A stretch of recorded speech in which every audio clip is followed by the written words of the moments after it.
अस्सलाम वालेकुम जी। मैं पाक पतन च बोलदी पई हाँ, फातिमा बीबी।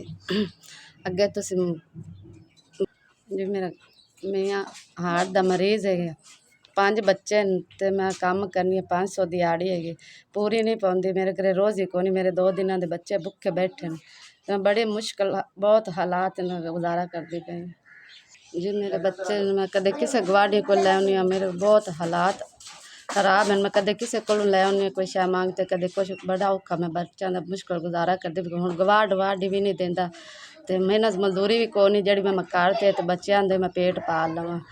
अगे तुसीं मदद कीती है, मैं बंदे ने दवाइयां लै दित्तियां, हुण मेरे को हिम्मत नहीं, मैं बच्चों दे बहुत हालात खराब है, मैं रोज़ ही मसे पूरी करदी पई। ये हो सके मैंने को राशन पानी लै दित्ता जावे, दवाइयां मैं नै लै ते दे सकनी मियां नूं।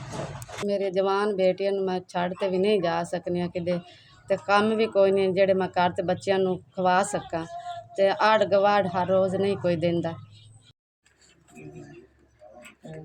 4 5 SVS तुहाडी मेहरबानी, तुहाडा शुक्रिया मेरे को 5000 पहुँचाए।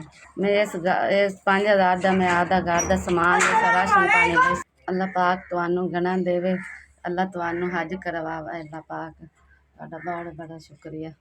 तुसीं गरीबां दे औखे वेले कम आउंदे ने, असीं गरीब तुहानू दुआ ही दे सकने। अल्लाह पाक तुहानू इन्ना देवे तुसीं सारी जिंदगी गरीबां नू दे सको।